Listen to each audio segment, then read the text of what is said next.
자, 우리 오늘 본문 말씀 갈라디아서 4장 28절부터 하나님의 말씀 보도록 하겠습니다. 형제들아, 너희는 이삭과 같이 약속의 자녀라. 그러나 그때 육체를 따라 난 자가 성령을 따라 난 자를 핍박한 것 같이 이제도 그러하도다. 그러나 성경이 무엇을 말하느냐? 계집종과 그 아들을 내어 쫓으라. 계집종의 아들이 자유하는 여자의 아들로 더불어서 유업을 얻지 못하리라 하였느니라. 그런즉 형제들아, 우리는 계집종의 자녀가 아니요 자유하는 여자의 자녀니라. 아멘. 우리가 지금 갈라디아서 4장 21절서부터 31절까지는 전체적으로 비유적인 해석이라, 알레고리 해석이라 해서 사도 바울이 알레고리 해석을 잘 쓰지를 않는데 여기서는 유달리와 같은 비유법을 사용을 하고 있습니다. 그 내용의 쟁점은 21절에 여전히 여러분과 제가 말하고자 원하는 내용이 거기 있어요. 내게 말하라. 지금 사도 바울이요, 아주 도전적으로 얘기하는 거예요. 그 까닭은 예수 그리스도의 계시를 통해서 사도 바울이 지금 복음 계시를 전달하고 있잖아요. 근데 계속해서 유대 율법주의자들이 내려와가지고 두 가지를 얘기하는 거죠. 첫 번째로는 예수 그리스도 한 분만으로는 구원이 부족하다. 두 번째로는 아주 중대한 내용이에요. 바리새인들 가운데서 예수 믿는 사람들이 있었는데 그 예수 믿는 사람들이 예수를 믿는 믿음 안에서만 살아가는 그것은 불가능하다. 하나님의 율법과 계명을 지켜서 살아가야 한다. 할례를 받게 해야 한다. 이와 같은 내용으로 쟁점이 나타났어요. 오늘날은 첫 번째로는 부담이 없습니다. 한국교회도 예수 그리스도 한 분만으로 구원을 못 얻는다, 그렇게 표현하지는 않죠. 그런데 율법을 지켜야만이 구원 얻는다, 이런 내용은 한국교회는 많이 극복할 수 있었어요. 근데 문제는 바리새인 가운데서 예수 믿는 사람들이 문제가 돼요. 바리새인 가운데서 예수 믿는 사람들은 예수를 믿어서 구원은 얻지만 하나님의 율법과 계명을 지켜야 한다라고 외치기 시작을 했어요. 그러니까 사도 바울이 유대 율법주의자 가운데서 하나님의 은혜를 그리스도 안에서 받아가지고 구원함을 얻어가지고 완전한 그리스도의 복음을 받았는데, 이 사람들이 와가지고 갈라디아 이 지방의 지금 교회에 사도 바울을 통하여서 주님께서 교회를 형성하게 됐는데 이들이 찾아 나와가지고 아니라는 거예요. 예수 그리스도의 안에 있는 하나님의 은혜로 말미암아 믿음으로 말미암아 구원함을 얻은 사람들은 반드시 하나님의 말씀을 지켜야 하고 계명을 지켜야 하고 율법을 지켜야 한다, 이런 내용을 계속해서 퍼뜨리기 시작한 것입니다. 이것이 이때 당시만 있는 게 아니에요. 한국교회 그대로 아직까지도 남아있어요. 그래서 하나님의 말씀대로 내가 살아야만이 하나님이 기쁘시다, 이런 내용으로 계속해서 말씀을 선포하는 거예요. 그것은 하나님의 말씀에 깊이 위배되는 거예요. 우리가 예수 믿음으로 말미암아 구원함을 얻었다면 내가 그리스도와 함께 십자가에 못 박혀 죽은 거 아닙니까? 그런 적 이제는 내가 사는 것이 아니라 그리스도가 이제 내 안에 사셔야만이 율법의 요구가 이루어질 수 있는 거예요. 그 내 안에 사시게 돼서 어떻게 또 살아가야죠? 내가 육체 가운데 사는 것은 나를 사랑하사 나를 위하여 십자가에 죽으신 하나님의 아들을 믿는 믿음 안에서 또한 살아가는 것이 계명이에요. 그런데 이와 같은 메시지의 완전한 것을, 복음 계시의 완전한 걸 모른 채로 말씀을 막 선포하는 거예요. 여러분들 예수 그리스도를 믿는 믿음 안에서 구원함을 얻었다면, 하나님의 은혜로 말미암아 구원을 얻었다면은, 값없이 구원함을 받았다면은 보답하는 양으로 말씀을 지켜 행하시고, 또한 내가 율법을 지켜 행하고 계명을 지켜 행한다는 이 도덕 율법적 계명을 지켜야 한다라고 계속해서 외쳐지고 있어요. 근데 오전 시간에 또 말씀드렸다시피 내가 하나님의 말씀을 말씀대로 살려고 한다고 이렇게 하나님 앞에 기도도 하고 하나님 앞에 약속을 하고 해봤자 내가 하나님의 말씀대로 살 수 있는 육체가 없어요. 하나님의 계명대로 살 수 있는 사람이 없어요. 어떤 사람은 나는 살 수 있다고 말하는 사람이 있어요. 의지가 굳은 사람이겠죠. 그러면은 율법에 의해 흠이 없었다라고 말하는 사도 바울만큼 했겠느냐 말이에요. 우리는 이방 그리스도인 가운데서 원칙적으로 율법이 없는 상태 속에서 예수 그리스도만 믿어서 구원함을 얻은 거예요. 어떻게 예수 그리스도만 믿어서 구원함을 얻을 수가 있죠? 그러면 율법이 소용없는 것입니까? 계명이 소용없는 것입니까? 그게 아니죠. 율법의 마침이 되시는 그리스도께서 우리를 위하여 십자가에 죽으셨다 살아나셨기 때문에 예수 믿는 자들을 마치 율법을 전체를 지켜서 의를 얻는 것처럼 예수 믿는 자들에게 하나님이 의롭다 칭하신 거예요. 그러니까 이것은 놀라운 거라고요. 이 구원은 놀라운 구원이고 엄청난 구원인 거예요. 이것은 율법을 지켜서 소위 말해서 내가 율법에 의해 흠이 없었었다 말한 사람들도 전체 다 사도 바울에 의하면은 저주 아래 있는 거예요. 율법의 저주 아래 있는 거예요. 왜? 그가 항상 언제나 율법과 계명을 다 지킬 수 있어야 하는 거예요. 이것은 항상성을 가지고 있어야 하는 거예요. 그럴 육체가 어디 있어요? 예? 어떤 때는 지키다가 어떤 때 안 지키다가 이러잖아요. 뭐 때문에 그러죠? 내가 율법의 선한 것은 시인하지만 의로운 건 시인하지만 내가 율법대로 지켜 행하려고 하다 보니까 내 속에 죄가 있어요. 내 속에 악이 있어요. 불의가 있어요. 그래서 율법대로 살 수가 없어요.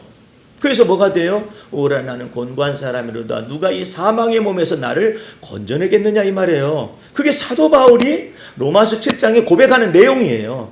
그럼에도 불구하고 감히 율법도 없고 하나님도 없었었고 오직 예수 그리스도만 믿어서 구원함을 얻은 사람들이 감히 하나님 앞에서 내가 율법을 지켜서 살겠다고?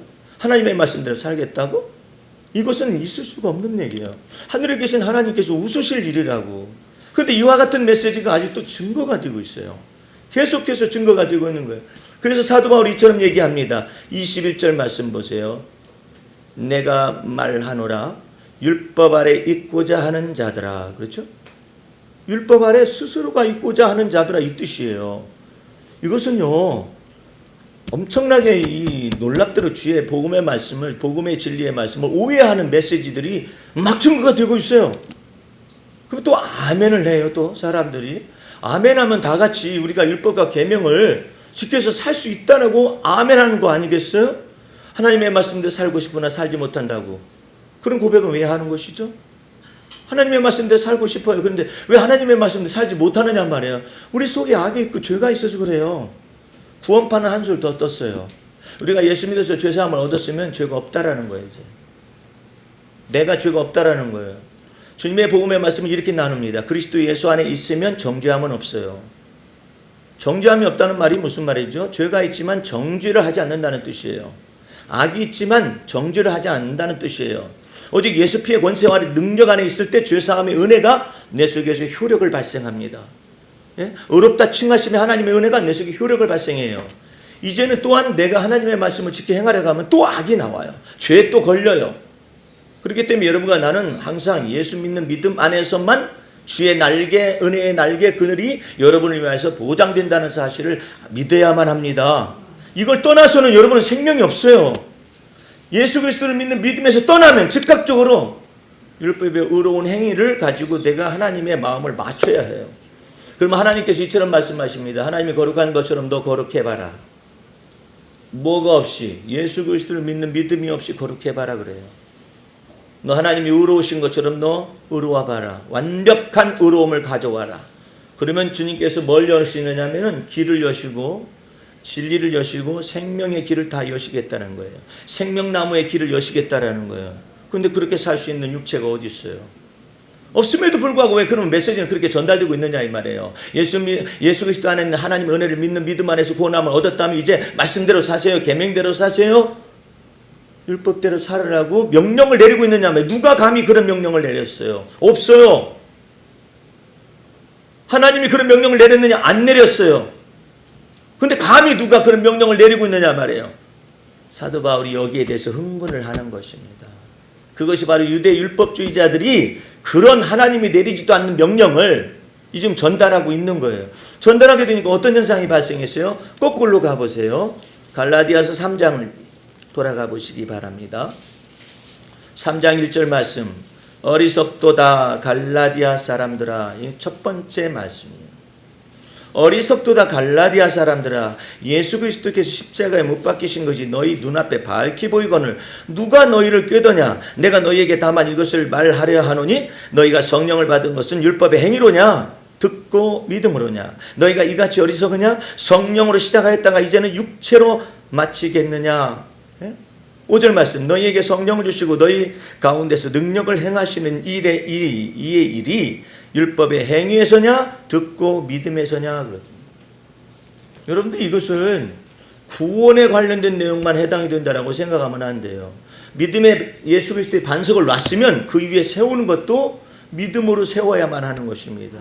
믿음이 없이는 하나님을 기쁘시게 해드릴 수가 없어요. 그리고 거꾸로 생각해 보세요. 합리적으로 생각하실 수 있어야 해요. 내가 하나님의 말씀을 지키려 가면은 너무나도 많은 정죄와 송사와 대적을 당할 수 있는 것들이 여러분과 내 속에 너무나 많아요. 연약함이 많고 허물이 많고 죄가 많아요. 악이 많아요. 네? 내가 지키려 하면 그렇다 이 말이에요. 그러니까 원수마귀가 나를 얼마든지 정죄하고 대적하고 송사할 수가 있어요. 그러나 내가 예수 그리스도를 믿는 믿음 안에서 살아가게 되면은 원수마귀가 여러분과 나를 송사할 수가 없어요. 왜? 예수 그리스도께서 여러분의 피난처가 되시고 산성이 되어주시고 예수 그리스도가 여러분의 구원이 되어주시고 예수 그리스도가 여러분의 능력이 되어주시기 때문에 여러분과 나를 송사할 수가 없어요. 오직 그리스도 예수 안에 있는 자들에게만 송사를 못해요. 그런데 반대로 내가 하나님의 말씀을 지켜 행하려고 하고 내가 하나님의 말씀, 율법의 말씀을 지켜 행하려고 하면은 내가 율법 지키려다가 내 속에서 율법 지킬 수가 없는 나 자신이 발견된다 이 말이에요. 오라 나는 곤고한 사람이에요. 누가 이 사망의 몸에서 나를 건져내요. 여러분의 이 머릿속에 이 구원의 투구가 완벽하게 들어가 있어야만이 여러분들은 예수를 믿는 믿음 안에서 살아가는 것을 자꾸 연습할 수가 있어요. 그러면 예수 믿는 사람은 뭘 가지고 살아야 예수를 믿는 믿음 안에서 살아갈 수가 있을까요? 간단해요. 믿음의 말씀을 들어야 해요. 그러면 믿음의 말씀이 아닌 말씀은 뭐예요? 네가 의롭게 살라 하는 거예요. 네가 거룩하게 살라는 메시지예요. 네가 깨끗하게 살라는 메시지예요. 그렇게 살아가지고 뭐 깨끗해졌나요? 그렇게 살아가지고 의로워졌나요? 그렇게 살아가지고 거룩해진 사람은 없어요.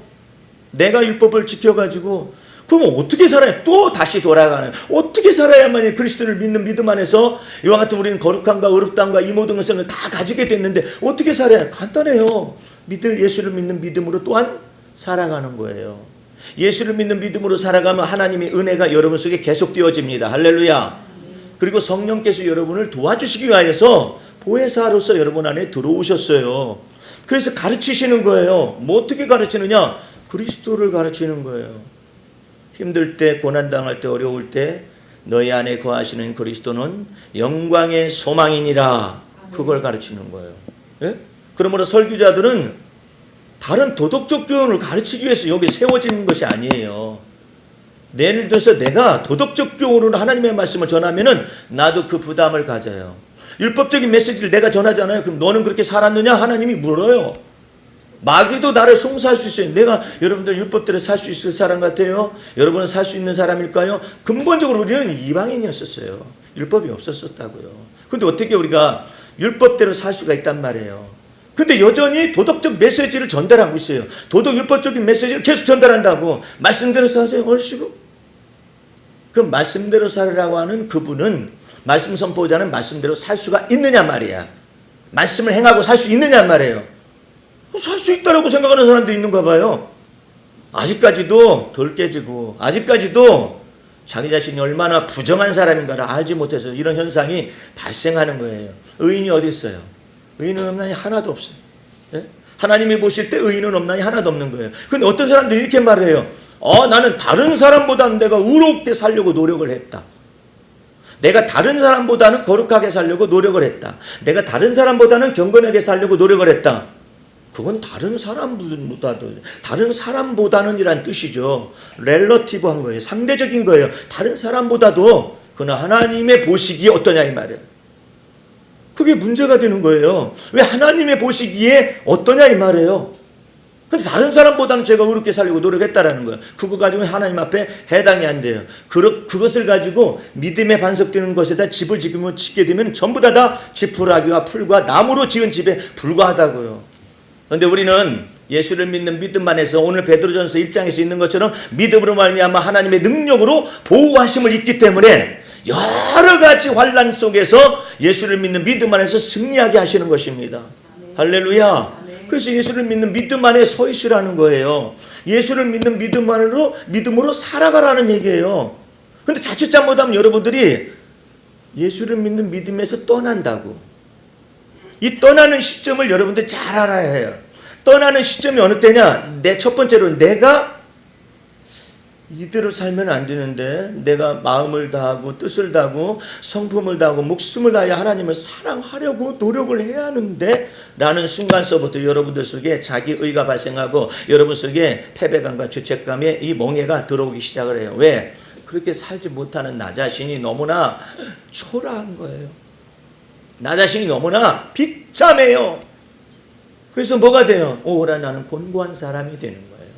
그것을 깨달아 알아서 왜 너는 예수 그리스도를 믿는 믿음 안에서 살아가려고 하지 않고 그 믿음을 떠나서 네가 스스로 살으려고 노력을 하고 있는 거예요. 왜 네 열심으로 하나님과 마음을 맞추려고 하느냐 이 말이에요. 써 있으니까요. 얼씨구 써 있다고 해서 네가 그것을 지킬 수가 있는 것 같아? 써 있다고 해서? 예? 여러분, 내가 참 이거 착각한다고요. 써 있기 때문에 그렇게 지키려고 하는 거예요? 아니에요. 지킬 수가 없기 때문에 그리스도를 보내신 거 아니에요. 그렇죠? 율법의 말씀과 계명의 말씀을 지킬 수가 없는 것을 아시고 지금 누구한테 시험해 봤어요? 테스트를 해봤어요?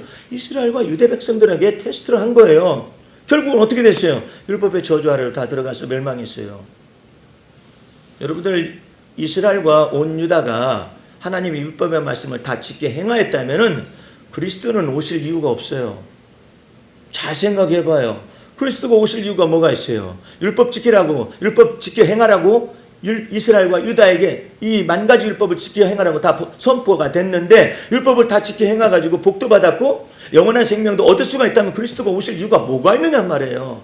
그러면 역설적으로 모세 율법을 선포하신 이유가 뭡니까? 그건 지켜 행할 수 없는 법을 선포하신 거예요.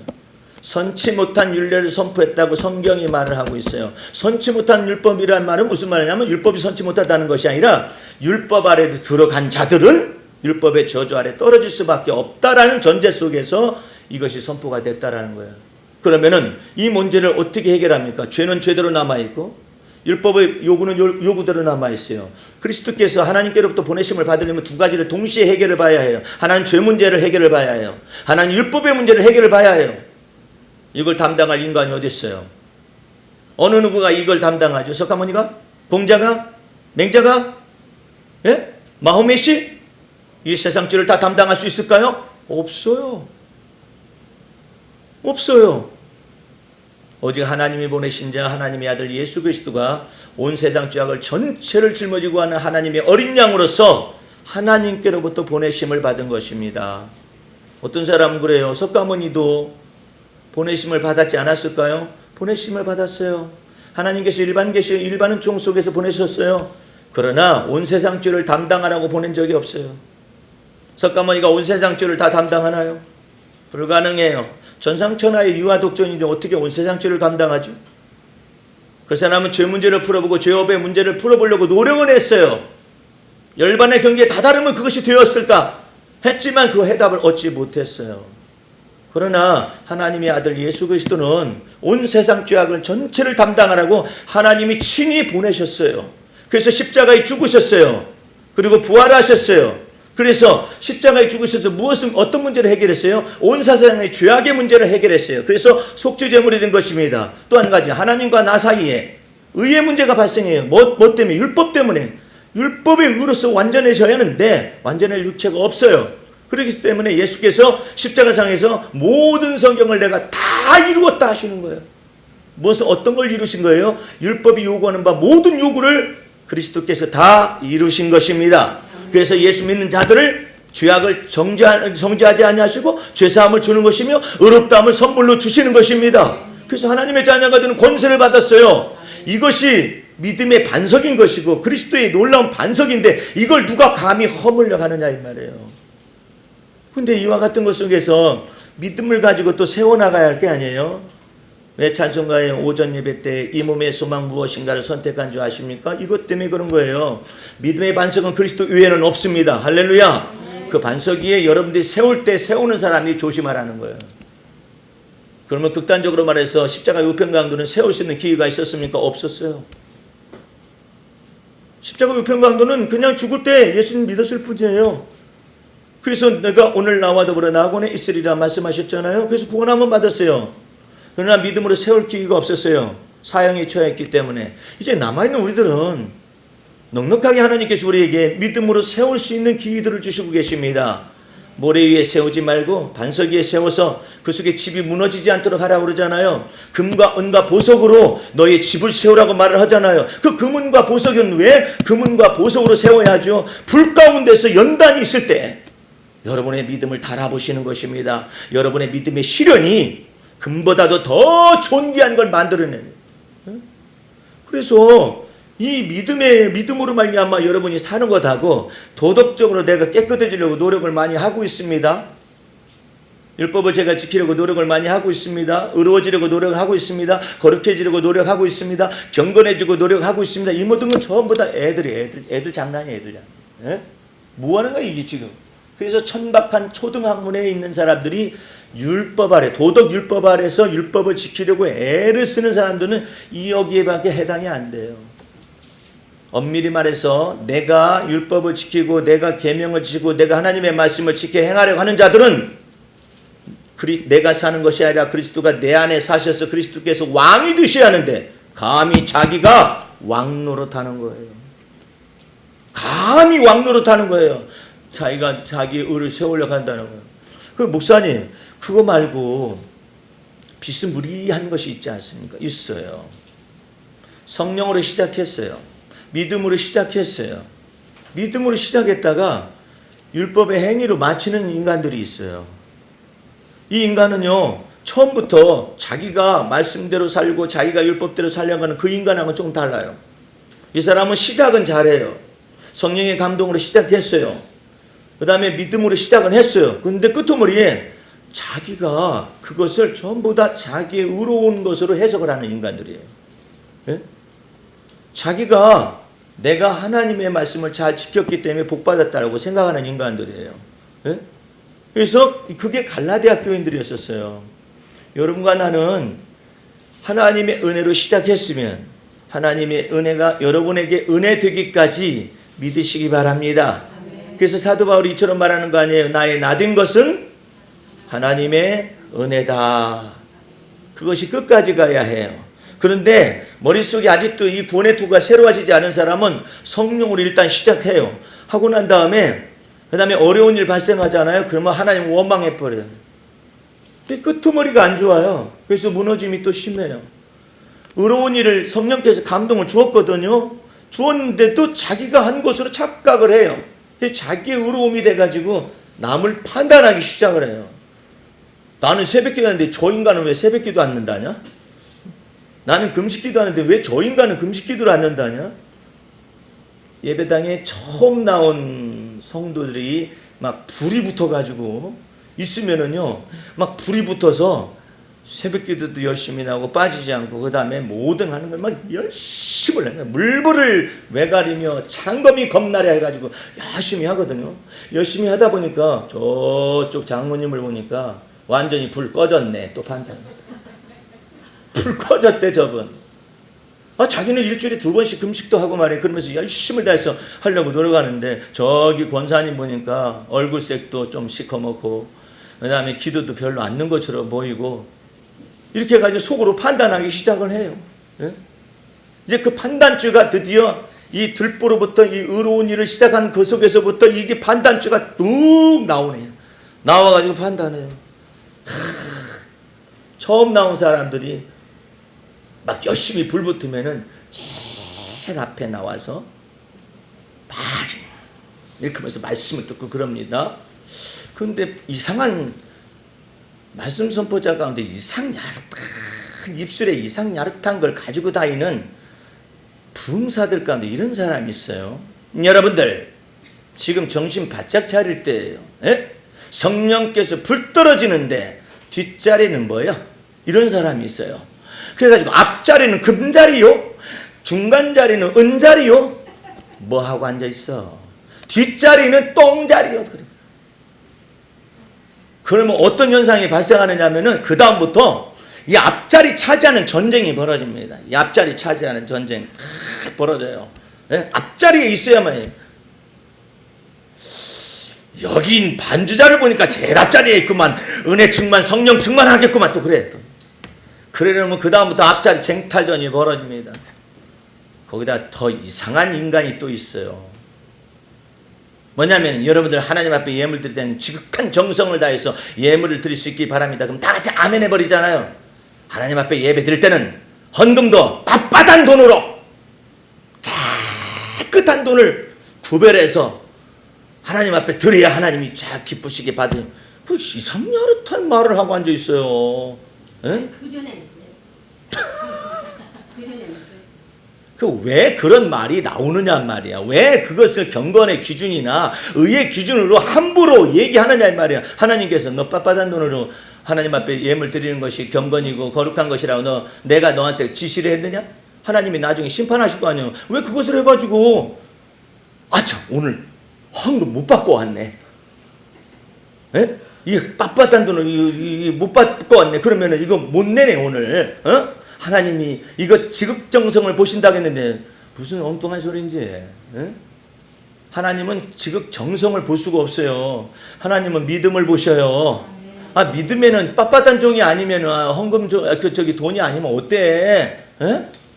아니 그냥 장사해서 그냥 하루 벌어서 하루 먹고 살아서 그냥 코 묻은 듯 무슨 묻은 듯 그 묻은 돈이 이렇게 있어. 그러면 오늘 이것을 갖다 11조를 드릴 때나 헌금을 드릴 때 빳빳하고 그냥 깨끗한 돈으로 바꾸기에는 내가 밤늦게까지 일을 했는데 이거 바꿔주는 사람 없나 이거. 재정기수사는 언제나 빳빳하고 깨끗한 돈을 준비를 하고 있어야 할 게 아니에요.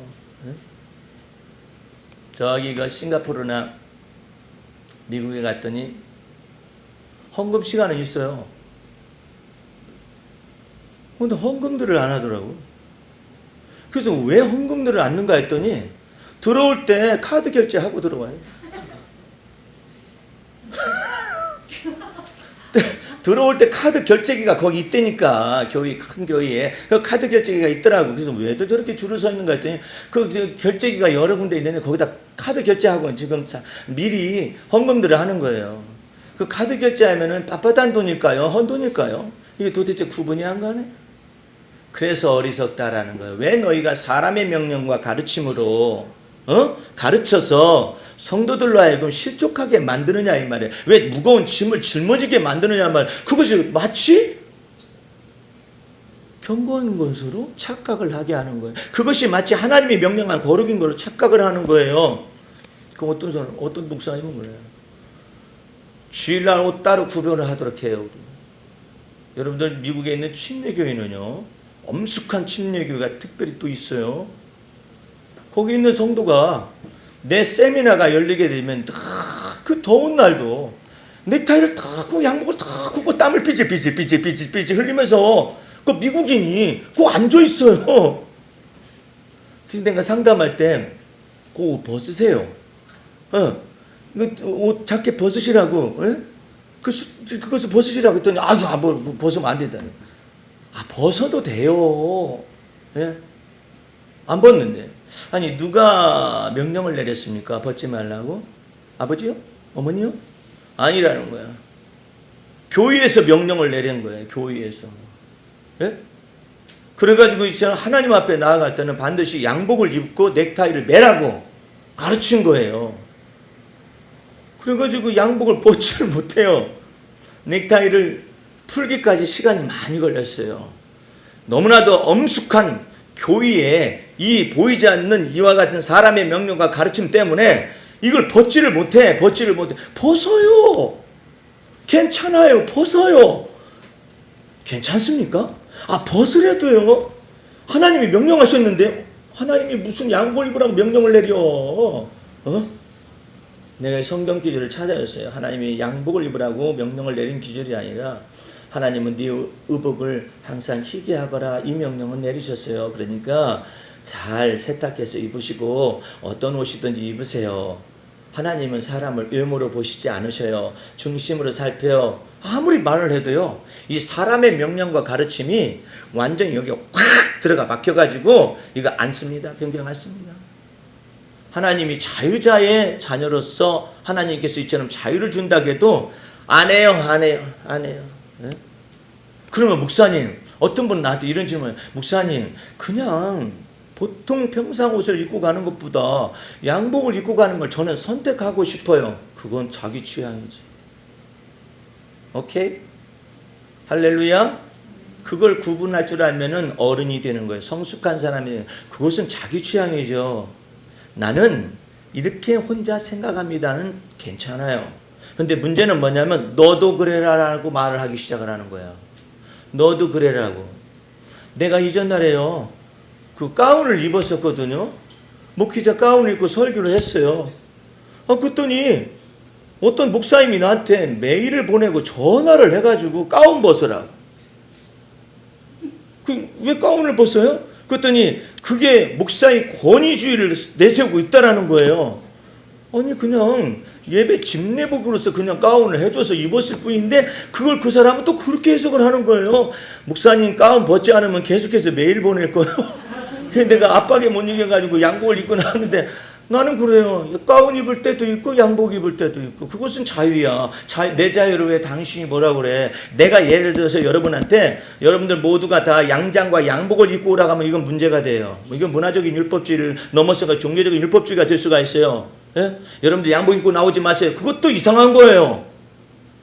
나는 개인적으로 나는 양복을 선호합니다. 그럼 양복 입고 나오는 거예요. 나는 개인적으로 주의 날 공동체가 예배드릴 때 나는 양장을 입고 오게 괜찮아요. 누가 뭐라고 할 사람이 없잖아요.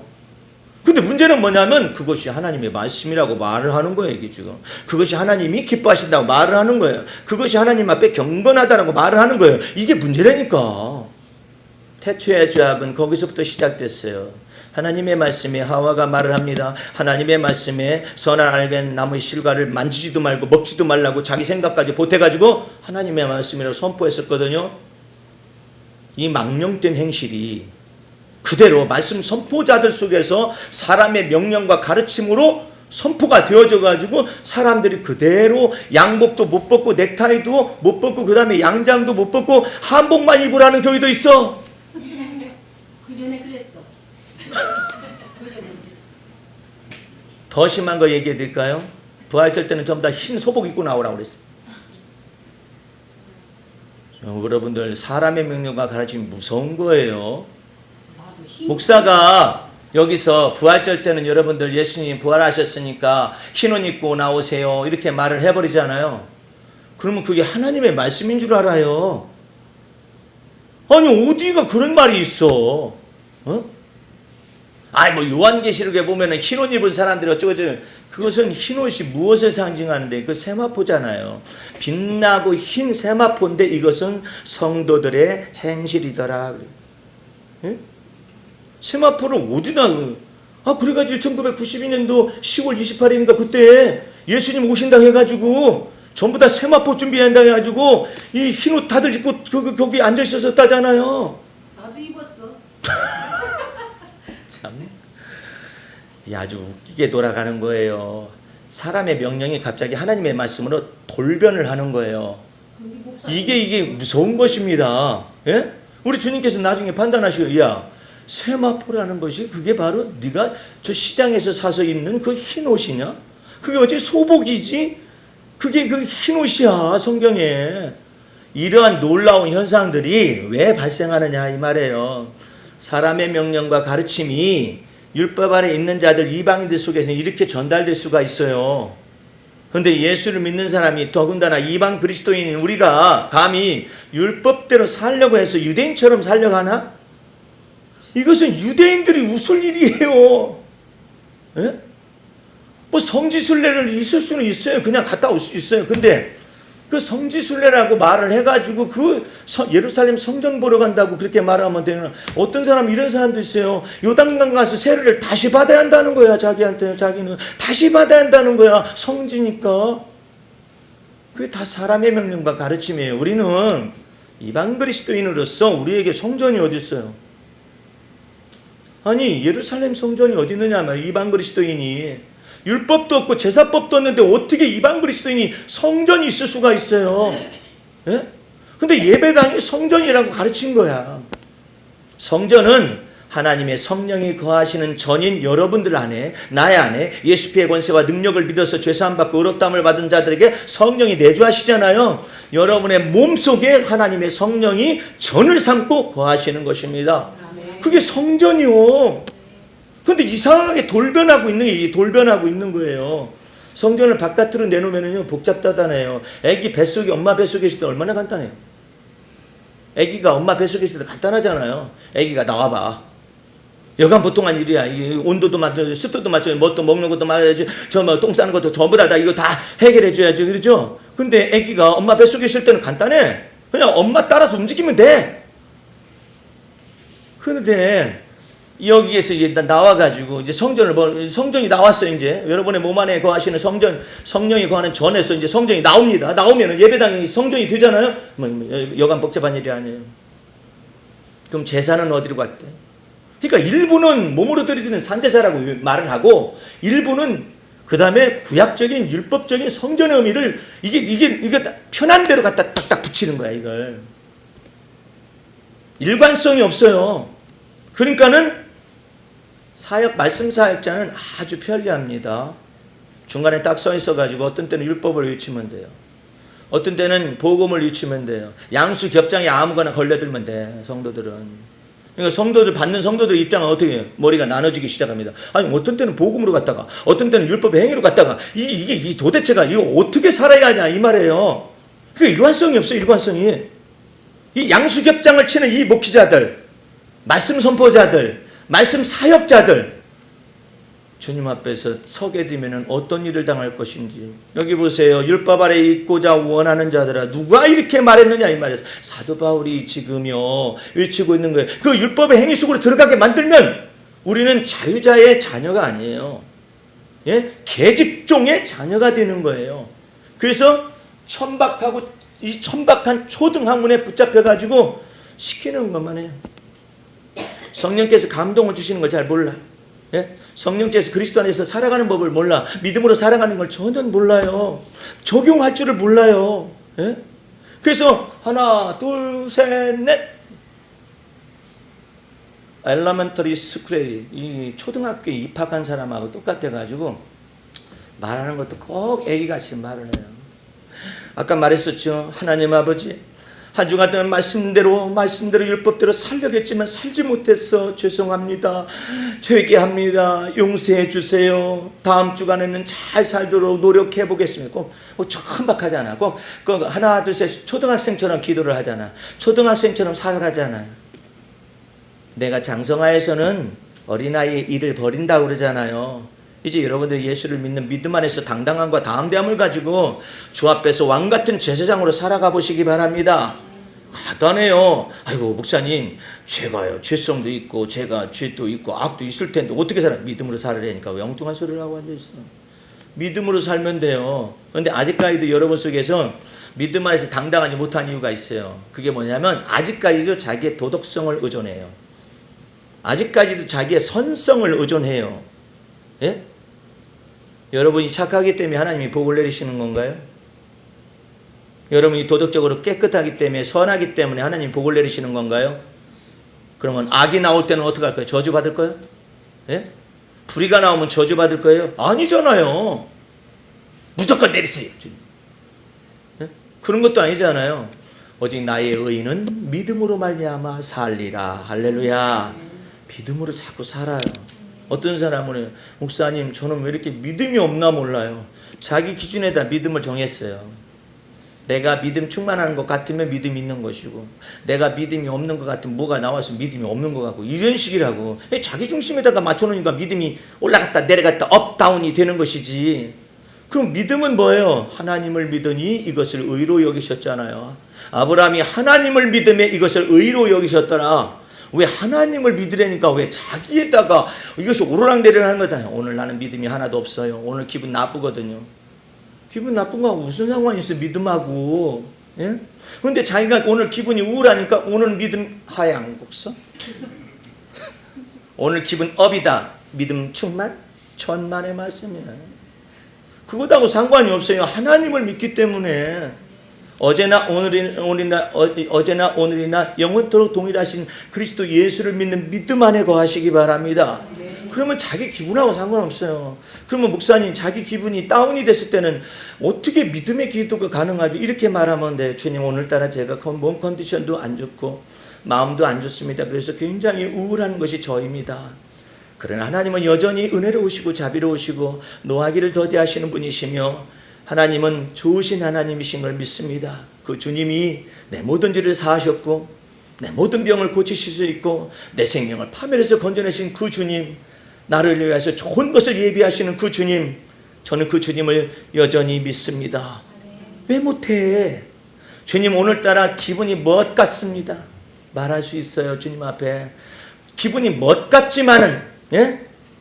옛날 영화 제목도 그런 것이 있잖아요. 개 같은 날의 오후라는 뭐 그런 뭐 영화도 있고 그러거든요. 하여튼 기분이 뿔뿔하거나 뭐 돼지 같거나 어쨌든 뭐 그렇게 기분이 안 좋아. 몸 컨디션도 안 좋고 오늘 누가 날 건들면 폭발할 지경이야. 그래도 우리는 믿음을 가질 수 있어요. 할렐루야. 말하세요. 이렇게 주님 오늘 누군가 날 건들면 폭발합니다. 그럴 지경에 제가 지금 이렇게 꽉 찼거든요. 이것이 폭발하지 않도록 주 앞에 제 마음을 쏟아놓고자 원합니다. 제가요 누구 때문에 열 받아가지고 뚜껑 열리기 직전이라는 사실 주님 아시지요? 그러세요. 예? 주님 아시지요? 그렇지만 제가 이 모든 것을 뚜껑이 열릴 지경 속에 있지만 이걸 주 앞에 토설하는 까닭은 주님께서는 내 죄를 다 사하시고 주님께서는 내 이 모든 마음을 정한 마음을 창조하시고 정직한 마음을 새롭게 하실 수 있는 분이심을 믿기 때문에 그렇습니다. 하면서 그 믿음이 주님을 바라보고 그러는 거예요. 그게 믿음으로 사는 거예요. 아니 뭘 못할 게 있어. 그런데 싹둑 잘라요 또. 주님 저 오늘 심각해요. 믿습니다. 그래. 에이, 그건 너무나 자기 심정을 충분히 심각한 이유를 얘기를 해야 해요. 그걸 말하기를 원해요. 주님께서 왜 그걸 심각하게 된 원인을 얘기를 해요. 오늘따라 담임 목사님이 밉상이에요. 저한테는 그래요. 저는 싫어요. 뭐 어쩌고 다 얘기할 수 있어요. 나 안 듣는데 얘기하시기 바랍니다. 그 얘기할 수 있어요. 얘기를 다 할 수 있어요. 왜 그러냐면요. 뭐 때문에 그렇다고 저는 생각하거든요. 근데 그건 제 생각이고요. 하나님의 판단은 하나님께 맡깁니다. 그리고 제가 판단하게 되면은 감정이 사나워지잖아요. 그렇기 때문에 제 선악간의 판단을 주 앞에 위탁하고 하나님의 판단을 기다리겠습니다. 하나님의 판단을 저는 믿습니다. 이럴 수 있는 거예요. 할 수 있는 거예요. 오늘따라 어떤 집사가 그냥 꼴도 보기 싫습니다. 믿습니다. 주님. 그런 거 원치 않아요. 주님께서 뭐 꼴도 보기 싫은 이유가 있을 거 아니에요. 그러면 여러분들한테 주님은 그래요. 왜 여러분들이 세세하게 하나님 앞에 여러분의 감정을 설명하기를 원하시고 주님은 듣기를 원하실까요? 여러분들 이거 과학적인 겁니다. 잘 들으셔야 해요. 여러분의 두뇌 속에는 이미 좋지 않은 감정을 가지고 판단하고 꺼리낌이 있고 이 모든 걸 다 하고 있어요. 10가지면 10가지가 여기 있거든요. 주님 그래서 저 심각하거든요. 믿습니다. 이러면 안 돼요. 10가지를 다 나열하는 게 좋아요. 왜 나열을 해야 하느냐? 10가지 가운데 7가지를 나열을 해서 주 앞에서 토설을 해서 죄사함을 받거나 아니면 씻음을 받잖아요. 그러면 3개가 남아요. 이 3개가 남으면 이 3개가 머릿속에서 싹이 나고 자랍니다. 예? 3개 남겨뒀다가 많이 내 두뇌가 청소되긴 했는데 3개 남겨뒀다가 두고 봐야지. 예? 이 3개가 두고 봅니다. 두고 봐가지고 또 걸렸네 하면 딱 붙여서 4개가 됩니다. 또 걸렸네. 계속해서 이래요. 우리 주님께서 왜 7번이라도 용서하고 사죄하라고 말을 했을까요? 자기 자신을 위한 거예요. 사실은요. 내가 70번에서 1번을 남겨두고 어디 두고 보자 이러잖아요. 자기만 고통스러워요. 왜? 어떤 고통과 형벌을 받느냐면은 아직도 노려보고 있어요. 아직도 주목하고 있어요. 아직도 꺼리낌을 가지고 있어요. 이것 때문에 자기가 괴로운 거예요. 나는 이거 얻고 싶은데 이거 계속 나온단 말이에요. 어느 분이 상담을 하는데 목사님 저는 이와 비슷한 예예요. 저는 이렇게 해가지고 많이 했거든요. 근데 아니 남았다고 주님이 그러십니다. 그랬더니 맞아요. 진실되게 얘기하더라고요. 근데 그것을 왜 처리하지 않는 거예요? 내가 너무나 억울해서. 내가 너무나 원통했어. 그 원통한 것을 주님께서 갚으실 거라고 생각을 믿음이 안 들어갑니까? 했더니 그걸 원통할 것을 주님이 갚으신다고 생각하면 시간이 많이 걸릴 것 같아서 오늘 내가 저것을 갖다 그냥 목을 확 졸라버리는 건 낫겠다.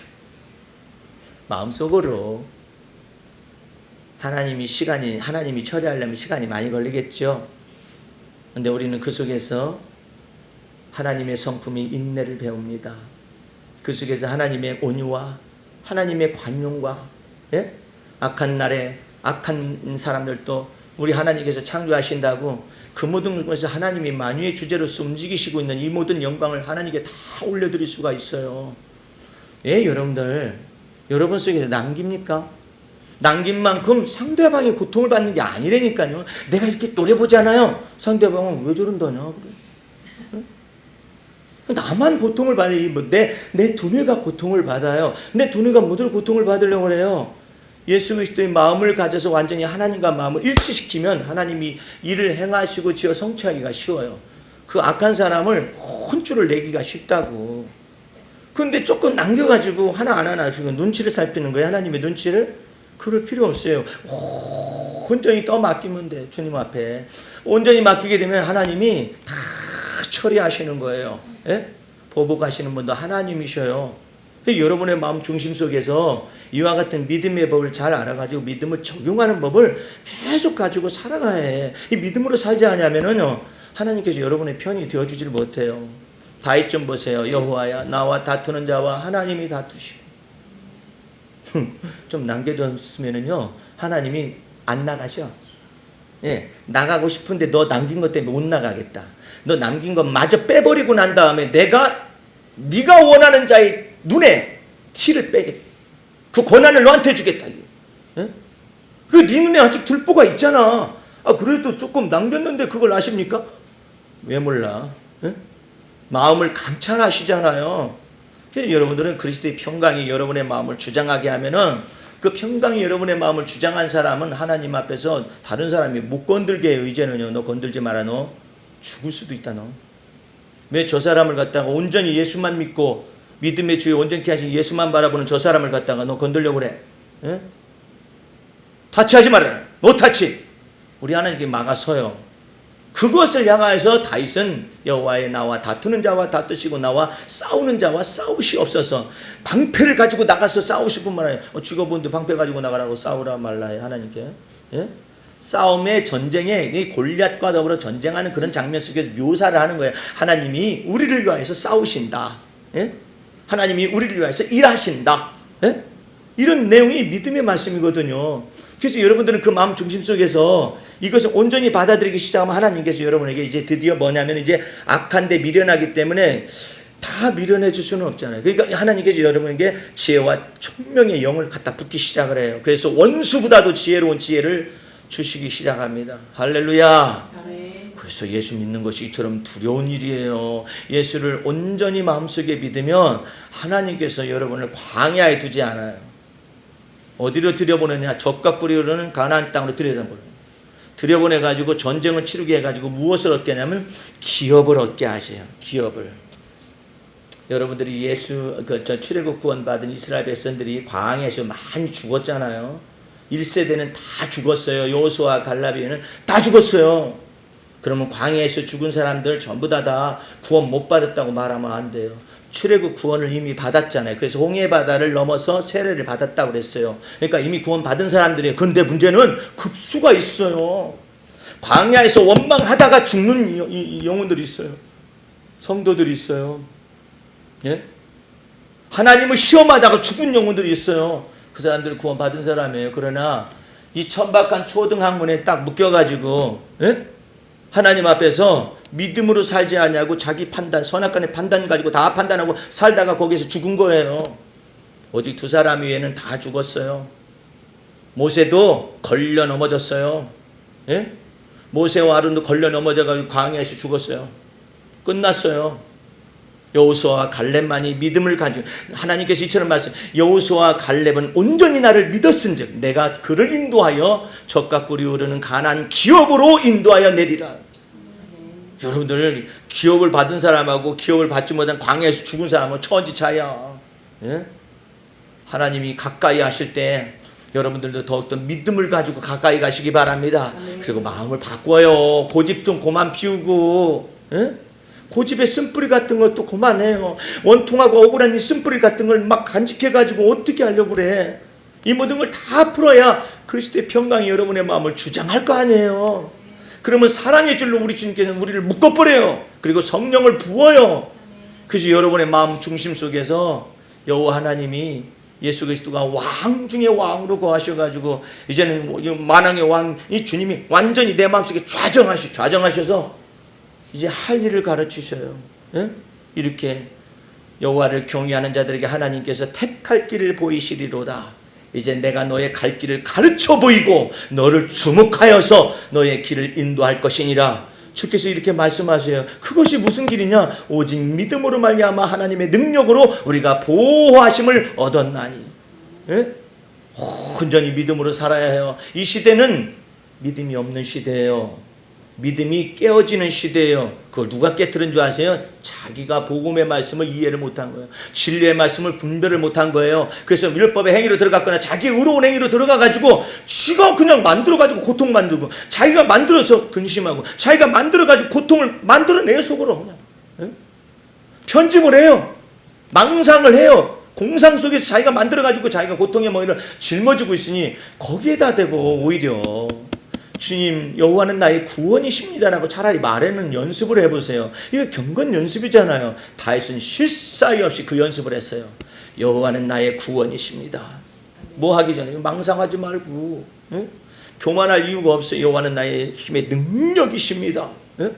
그걸 자꾸 입에서 마음에서 얘기해야 해요. 어느 때마다 일마다 어려운 일 닥칠 때마다 힘든 일 닥칠 때마다 일마다 주 앞에서 여호와는 나의 구원이십니다 라고 말했었더니 우리 하나님께서 네가 나를 구원이라고 말씀하셨으니 내가 너를 다른 사람보다 더 사랑하는 거예요.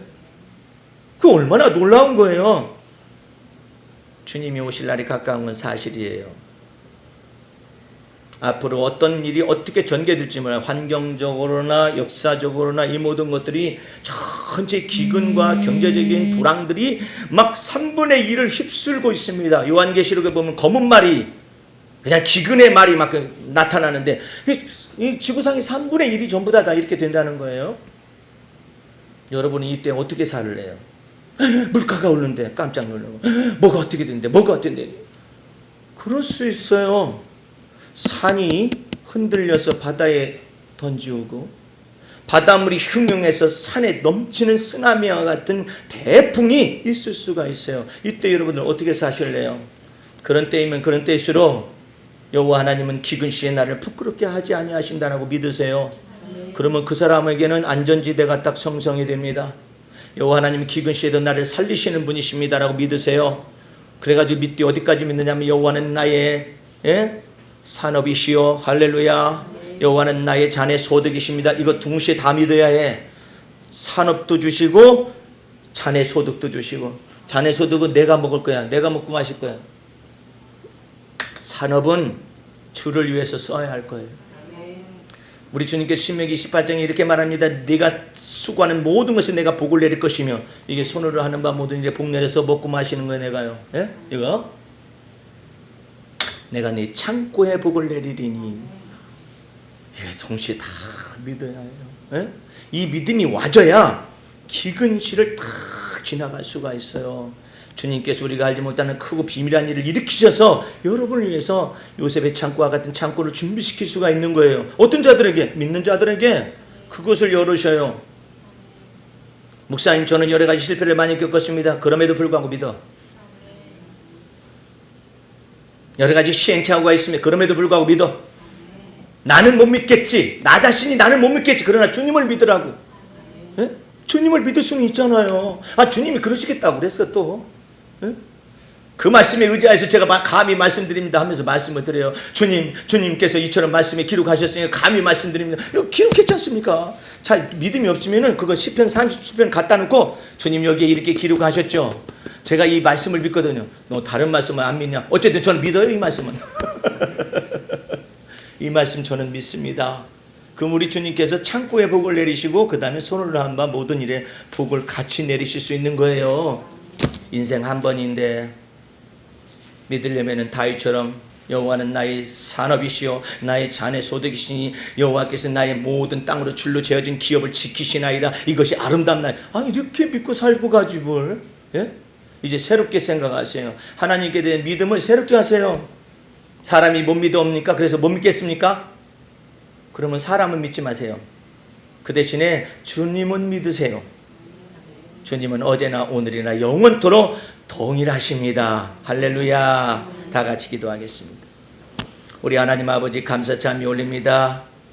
우리가 하나님을 믿을지인데 하나님은 우리를 위하여 일을 행하시며 지어 성취하시며 내가 알지 못하는 크고 비밀한 일을 열으셔서 우리를 곤경에서 일으키시고 기가 막힐 hun동에서 일으키시고 수렁에서 건져내셔서 주의 반석 위에 세우시는 것을 믿사옵나이다. 이 믿음 가지고 일평생 다하도록 하나님의 선하심과 온전하심을 쫓아서 살아갈 수 있도록 은혜 더하여 주옵소서. 지금은 우리 구주 예수 그리스도의 은혜와 하나님 아버지의 그 무한하신 사랑과 성령의 감화 감동 인도 보호하심이 오늘 주의 말씀을 듣고 주 앞에서 믿음 백배하여 주님을 기쁘시게 해드리고 주와 더불어 평생을 동행하기를 원하는 성도들 머리 위에 지금부터 영원까지 함께 하시옵기를 간절히 축원하옵나이다.